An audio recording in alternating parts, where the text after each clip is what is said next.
प्रणाम। प्रारंभ ही नहीं परिणाम भी कि आज के इस अंक में प्रारंभ करने से पहले आप भली भांति समझ ही गए होंगे कि आज हम पुनः किस विषय पर चर्चा करने जा रहे हैं। यद्यपि हमने एक दो दिन पूर्व इस विषय पर चर्चा की थी, लेकिन भारी मांग के कारण, क्योंकि अनेकों लोगों के मध्य हम गए और उनके विचार जानने की कोशिश की इस विषय में, तो उन्होंने कहा इस चर्चा को और बढ़ाइए। तब हमने एक निर्णय लिया कि हम बहुत ज्यादा लफाजेबाजी या कुछ ऊपर के लोगों को जो राजनीतिक जिनका काम ही सिर्फ और सिर्फ किसी भी विषय को लेकर राजनीति चमकाने हेतु विरोध करना है, वो हम नहीं चाहते थे। हमने जैसा कि एक बार पहले भी बताया था कि हम जनसाधारण के लोगों को, जनसाधारण की भाषा बोलने वाले लोगों को और जनसाधारण के विचार जो कि ग्राउंड रियलिटी से जुड़े होते हैं, उन विचारों को आप तक पहुंचाने के लिए आज हमने ये चर्चा फिर से रखी। इस चर्चा को प्रारंभ करूं और अपने पैनलिस्ट का इंट्रोडक्शन आपको दूं, उससे पहले मेरा निवेदन, एक रिपोर्ट आपके सामने प्रस्तुत की जाए। चमड़ी वालों को तो यहाँ देख करके आदमी दंग रह जाता है। मैट्रिमोनियल देखो तो उसमें लिखा हुआ गोरी लड़की चाहिए। अरे आपका भगवान जो है वो सांवला है, एडविन, वो तो जहां खुशी होगी वहां 2 मिनट में। अरे ऐसा बाग है। वैसे पूरा देश भी सरेंडर है और हर एक आदमी यहाँ मेट्रोमोनियल देखो तो गोरी ढूंढ रहा है। मगर हम तो सांवले आदमी जो है होना चाहिए, पूरे देश में सांवले आदमी ज्यादा है। और साउथ की महिला जितनी ज्यादा खूबसूरत होती है, जितना उसका बॉडी जो पूरा देखने में, यानी इतना हमारे यहाँ नहीं होती, वो नृत्य जानती है। मैं तो खूबसूरती की तारीफ कर रहा हूँ, इसलिए केस थोड़ी चला दोगे। अभी आपने जैसा कि सुना कि शरद यादव जी के शब्दों में कहें, और इससे भी आगे बढ़कर कहूं कि कम से कम उस समय तो जितने भी राजनीतिज्ञ गण वहां पर, महानुभाव गण वहां पर मौजूद थे उस सदन के अंदर, वो सभी उस बात का शायद आनंद ले रहे थे। वास्तविकता तो ये है, वो बात अलग है कि बाद में अगले दिन या 1-2 दिन बाद आकर रविशंकर प्रसाद जी को अपनी पंक्ति बदलनी पड़ी। मैं शुरुआत करता हूं, आपको साथ साथ इंट्रोडक्शन भी मिलता जाएगा। हर गोविंद अरोड़ा जी शिवसेना दिल्ली प्रदेश से हैं, आप लोकसभा प्रत्याशी रह चुके हैं। मेरे दाईं ओर, मेरे बाईं ओर पूनम त्यागी जी हैं, महिला वाहिनी नाम से एनजीओ चलाती हैं। आप समझ चुके होंगे कि ये महिलाओं की पैरवी बड़े भयंकर तरीके से करती होंगी। और हमारे साथ स्टूडियो से जुड़े हैं एक और जनसाधारण के व्यक्ति, उनका पूर्ण परिचय बाद में दिया जाएगा, माननीय अशोक जेतली साहब। आप तीनों का हार्दिक अभिनंदन। क्योंकि ये बाइट पुरुष की तरफ से आई थी। अरोड़ा साहब, आप समझ गए होंगे, मेरा इशारा आपकी तरफ है। तो मैं सर्वप्रथम आपसे जानना चाहूंगा इस विषय पर, पहले आप विचार दीजिए, फिर मैं आगे का प्रश्न करता हूं। कुलदीप जी, अपनी बात प्रारंभ करने से पहले मैं इन शब्दों का प्रयोग करना चाहूंगा कि मैं, आप या कोई महिला या इतने विद्वान हमारे मेंबर ऑफ पार्लियामेंट, ये हम सब किसी महिला की तो देन है। और जहां तक शरद जी की बात है, 2014 के बेस्ट मेंबर ऑफ पार्लियामेंट वो रहे, तो उन्हें कम से कम उस सदन की गरिमा का ध्यान रखा जाना चाहिए था जिसने उन्हें एक सबसे बेहतरीन सांसद की उपाधि से नवाजा। आपकी प्रश्न या आपका इशारा इस ओर है कि शायद शरद यादव जी ने सदन की गरिमा का ध्यान नहीं रखा, आप यही कहना चाहते हैं? आप स्वयं विद्वान हैं। नहीं, मैं आपको और चाहता हूँ, मैं यहाँ कोई निर्णय देने के लिए बैठा नहीं। जी जैसे इतने अनुभवी और इतने वरिष्ठ सांसद जो हैं, हो सकता है उनकी बात कुछ कहने का हो, लेकिन उनको जो बात करने के जो उनके शब्द थे, जो उनका माध्यम था, वो गलत था। और इसको कहीं भी आपके अनुसार शब्द गलत थे? समाज में उसको ठीक नहीं कहा जा सकता। अच्छा चलिए, और भाव तो शरद जी ज्यादा बेहतर जानते हैं। अगर भाव भी उनके ठीक रहे होते तो आज इतना हंगामा ही ना देश में मचा होता। भाव भी उनके अगर ठीक रहे होते, आपके अनुसार उनके शब्द जो थे वो ठीक नहीं थे, यह हरगोविंद जी आपका कहना है। पूनम जी, मैं अगला प्रश्न आपसे करूं, आपको उनके शब्द और भाव क्या एक जैसे लगे या अलग अलग लगे? आप उनसे इत्तेफाक रखती हैं या आपका भी विरोध है उनके शब्दों अथवा भावों अथवा दोनों के प्रति? मुझे भाव और एक तो उनको वहाँ पे जहाँ वो बैठे हैं उस जगह की गरिमा का थोड़ा ध्यान रखना चाहिए था, और न ही मुझे उनके भाव ठीक लग रहे हैं और न ही उनके शब्द। आपको ना भाव अच्छे लगे ना? बिल्कुल बिल्कुल बिल्कुल। अब मैं माननीय आप दोनों से ये प्रश्न करूंगा जी। अभी आपने शुरुआत में एक गाना सुना था, चंदन सा बदन चंचल चितवन। अब बात तो वो भी बदन की कर रहे थे। हाँ, अब संसद और फिल्म इंडस्ट्री में हम लोगों से चीज की सुनकर गए हैं। आप उसने भी वहाँ बदन, वो गायक ने, और उन्होंने बदन का ही प्रयोग किया है। यदि उनकी व्यक्तिगत इच्छा है ऐसे करने की, तो मुंबई में फिल्म इंडस्ट्री खुली है ना जी, उसके लिए अब कोई सांसद तो जाकर वहाँ एक्टिंग कर नहीं सकता, और एक्टर वहाँ कर, और वो किस परिप्रेक्ष्य में उस समय वो गाना बना होगा, वो फिल्म के लिहाज से शरद जी क्या तो अपने बच्चों के सामने वो भी उदाहरण नहीं दे रहे थे। अब मैं इसका छोटा सा उदाहरण दूं। शरद यादव जी वैवाहिक व्यक्ति हैं, अपनी धर्मपत्नी के साथ जो वो बातें करते होंगे, क्या वो अपने बच्चों के साथ भी करते होंगे? अब आप कहोगे नहीं, बात तो उन्होंने उनसे गलत नहीं की होगी, बात तो वो ठीक की होगी, लेकिन दोनों जगहें अलग अलग बातों के लिए बनी हुई है ना जी। तो कहीं पर्दा हमारे समाज में रहे और नारी का सम्मान भी रहे, तो ये बहुत अच्छी बात है। आपको लगा नारी की गरिमा को ठेस पहुंची? जिस ढंग से उन्होंने जिन शब्दों का प्रयोग किया, अब मैं तो ऐसे वो करूंगा तो अब उस पर भी विवाद नहीं, कोई भी बात नहीं है। किसी के हाँ, ये कह सकते थे दक्षिण भारत की महिलाएं, अगर उन्हें लगता है कि उत्तर भारतीयों से ज्यादा खूबसूरत है, ठीक है, अच्छी बात है। हम सुंदरता का वर्णन तो अपनी बहन का, अपनी माँ का एक मर्यादित शब्दों में कर सकते हैं ना। तो उन्होंने, पूनम जी, उन्होंने मर्यादा कहाँ तोड़ी? उन्होंने तो उदाहरण दिया कि अखबारों के अंदर इस प्रकार के विज्ञापन आते जहाँ कहा जाता है अट्रैक्टिव, फेयर कॉम्प्लेक्शन, इन शब्दों का प्रयोग होता है। तो अट्रैक्टिव और फेयर कॉम्प्लेक्शन, जब इन शब्दों का प्रयोग हमारे समाज के अंदर व्याप्त है, पूर्णतया प्रचलित है, तब उसका विरोध क्यों? कॉम्प्लेक्शन पे तो नहीं किसी को विरोध ही नहीं था ना जी। उसके आगे वाली लाइन जो आपने अभी हमें सुनवाई, जो उसमें था कि जो उन्होंने बदन पर या कोई ऐसा जो वो शब्द उन्होंने इस्तेमाल किए, गलत, वो गलत शब्द। कॉम्प्लेक्शन तो कहीं गलत है ही नहीं, और ना उसको कहीं गलत माने जाता। और अपने देश में तो मन की सुंदरता देखी जाती है, तन की तो सुंदरता देखी नहीं जाती। मन की सुंदरता देखी जाती है, तन की सुंदरता नहीं देखी जाती। अशोक जेटली साहब, आपने हमारे दोनों पार्टिसिपेंट्स के विचार सुने जो हमारे साथ यहाँ स्टूडियो में बैठे हैं। आपकी भी प्रतिक्रिया जान ली जाए आगे बढ़ने से पहले।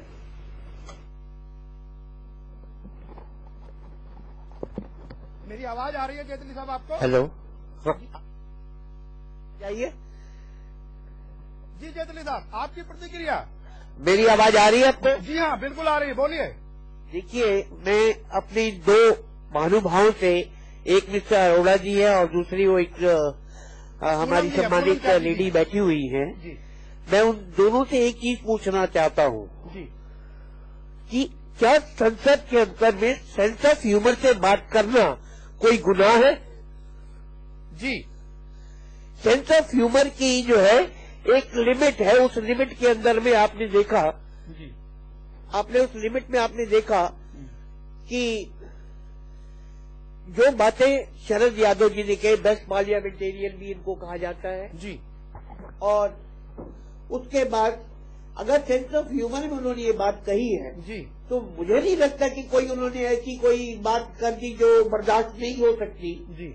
लेकिन उस बाल की खाल निकालकर उसको आगे प्रोलॉन्ग करना जी, ये गलत होता है। ये गलत होता है। पूनम जी, जेटली साहब कह रहे हैं कि वहां पर सेंस ऑफ ह्यूमर में क्या का प्रयोग करना या इस प्रकार का कोई बात करना क्या गुनाह हो गया?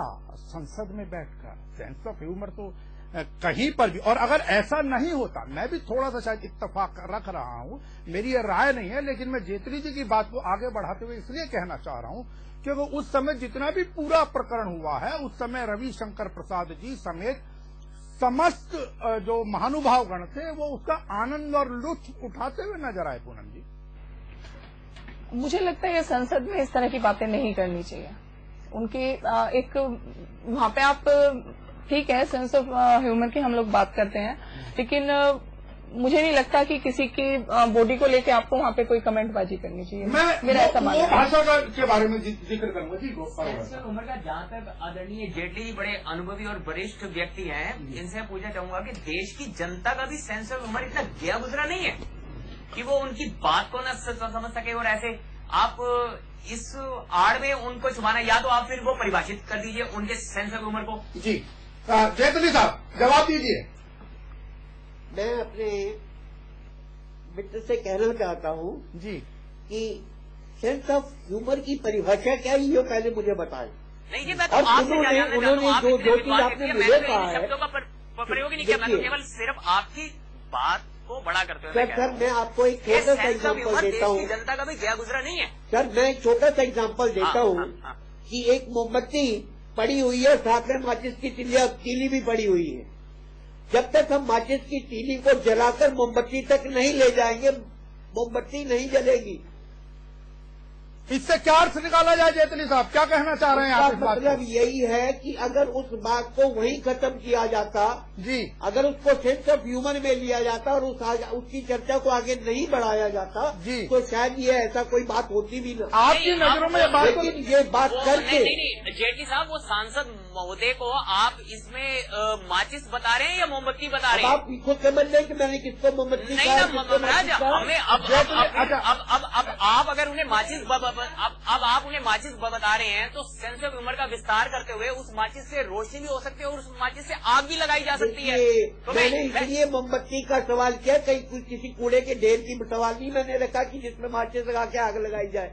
मोमबत्ती रोशनी देने के लिए होती है, प्रकाश के लिए होती है। मतलब अपने अगर उसको आगे आप और प्रकाशित करना चाहते थे, आप ऐसा मान सकते हो ना कि मोमबत्ती, हमें तो लगता है कि वहाँ पर कूड़े का ढेर हुआ, फिर मेरे ख्याल से ऐसा कुछ नहीं था। मैंने मोमबत्ती कही है, वहाँ को कूड़े का ढेर कहाँ से नजर आ गया? महाराज आपने मोमबत्ती कही है ना, चलिए, आपने डिपेंड आपने इस विषय पर आगे चर्चा जारी रहेगी। हम एक अल्प विराम, एक छोटा सा ब्रेक लेना चाहेंगे और इसके बाद इस प्रकरण के दूसरे मुद्दे पर लौटेंगे इस चर्चा के बाद, एक ब्रेक के बाद।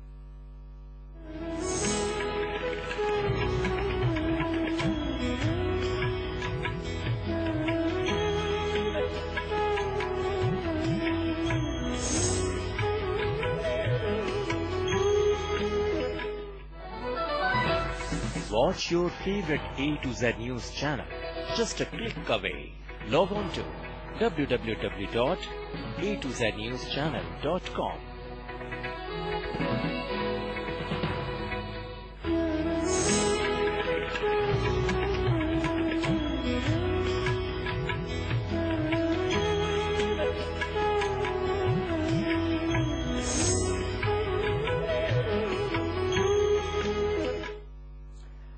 इस ब्रेक के बाद आपका फिर से हार्दिक अभिनंदन, प्रणाम।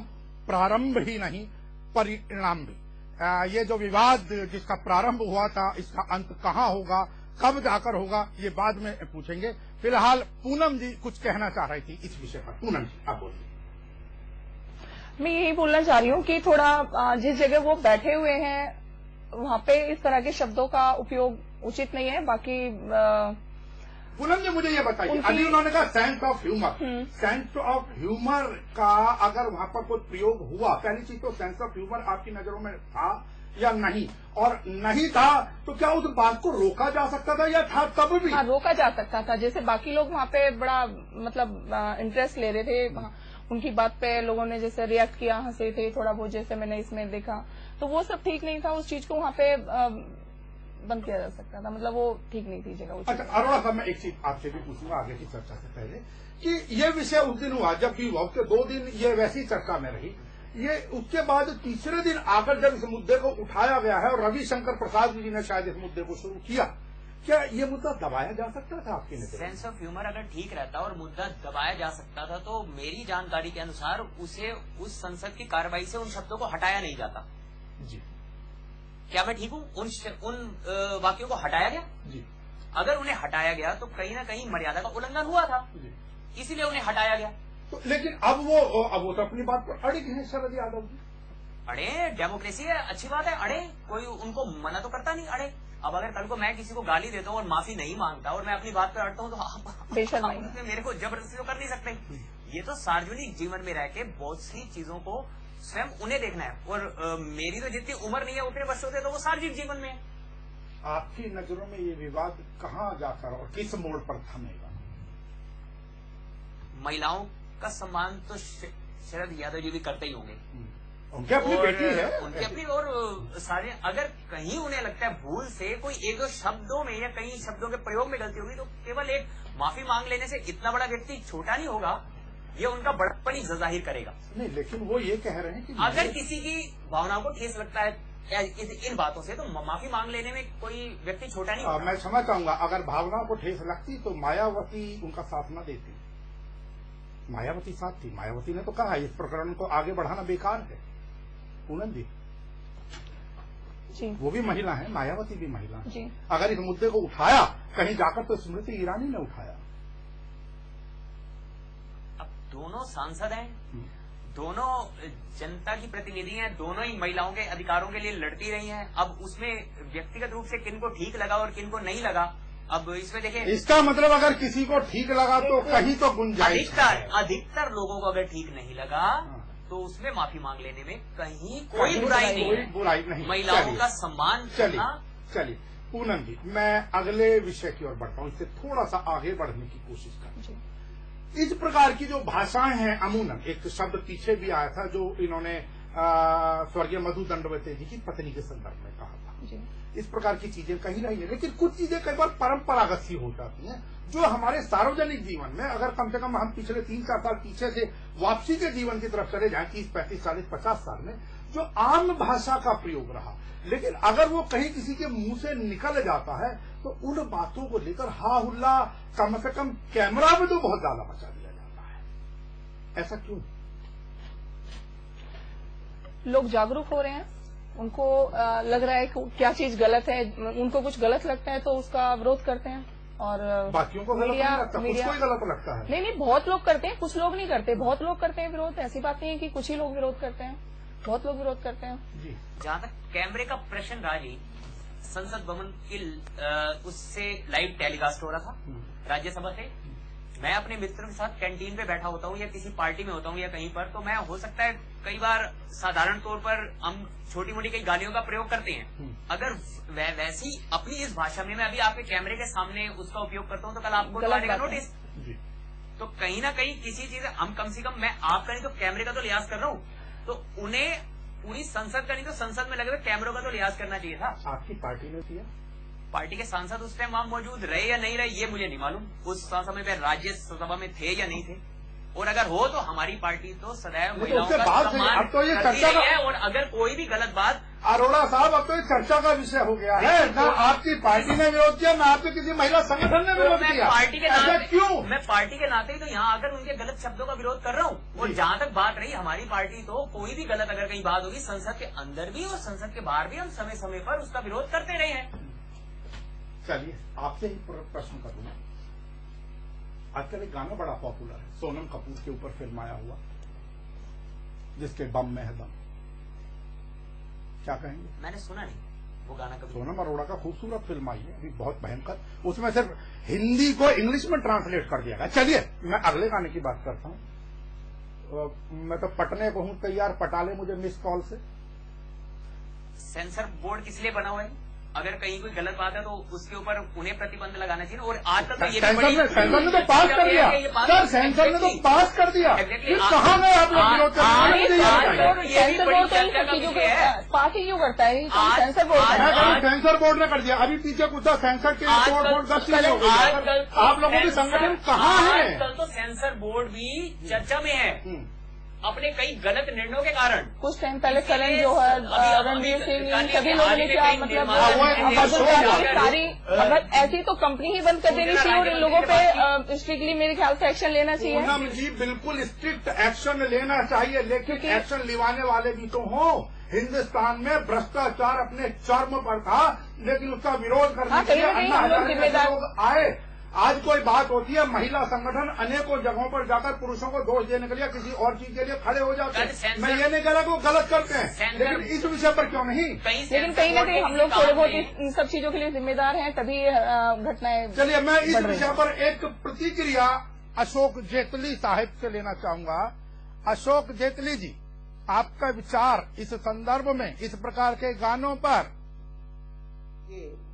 हम अगर किसी चीज को बर्दाश्त कर रहे हैं और बर्दाश्त की जो है हमने एक तरह से उनको छूट दे रखी है और वो चीजें हम अपने जहन के अंदर में लाते हैं।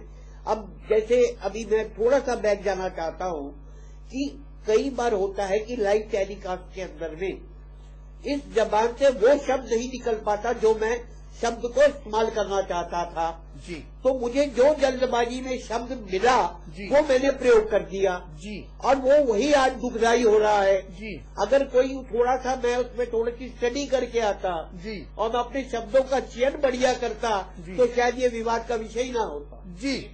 मैं एक छोटा सा प्रश्न पूछूं कि अगर इस लाइव डिबेट में मेरे मुंह से कोई अगर गलत शब्द निकल आए तो क्या मुझे उसके लिए माफी मांगने में कोई संकोच होना चाहिए? देखिए, यहाँ सवाल माफी मांगने का नहीं है सर। मैं आपको सिर्फ आप फिर इस बात को खींच रहे हो कि माफी मांगो। नहीं, मैं खींच रहा ही नहीं। माफी मांगने से क्या, मैं तो उससे अलग मैं उस विषय में तो आपसे, मैंने तो एक साधारण सी बात अभी आपने कहा ना, लाइव डिबेट में हम लोग होमवर्क करके नहीं आते, मुंह से कोई ऐसे शब्द निकल जाते हैं, तो क्या अगर कोई गलत शब्द या अपशब्द का प्रयोग हो जाए जो हम नहीं इस्तेमाल, क्या उसके लिए माफी मांग लेनी चाहिए? देखिए, मैं एक चीज मैं कहूँ, अगर आपके चेहरे के ऊपर में वो शर्म के भाव आ जाते हैं तो मैं नहीं चाहता कि आपको उसके लिए जबान चलानी पड़े।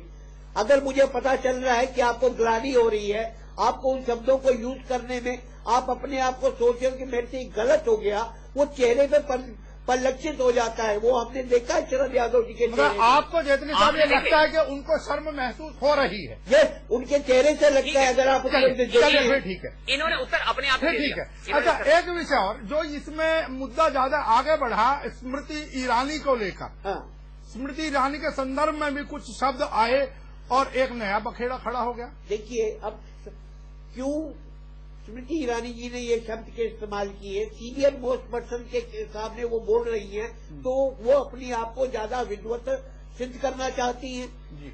ठीक है, वो भी देख रही थी क्या रिएक्शन उनके शरद यादव जी के चेहरे पे हो रहा है, क्या उनको नजर नहीं आया? HRD मिनिस्टर हैं, इंसान को पढ़ना जानती हैं, तो उनको शरद यादव के चेहरे पे वो भाव उसमें एक चीज और हुई है कि कोई भी संसद सदस्य खड़ा होकर उन बातों को कह सकता था। हाँ। लेकिन नियमतः मंत्री होने के कारण उन शब्दों का या उस प्रकार खड़ा होना वो नियमों के विरुद्ध था। बिल्कुल, वो गलत। स्मृति ईरानी जी के लिए कम से कम ये बात वहाँ दबाई जा सकती थी, स्मृति ईरानी ने गलत किया उस समय में। अगर वो नेशनल टीवी पे जा रहा है और सारी दुनिया देख रही है तो ये विषय जो है ये कहीं और भी डिस्कस कर सकते थे। ये मैटर समाप्त हो जाता। जी बोलिए अरोड़ा साहब।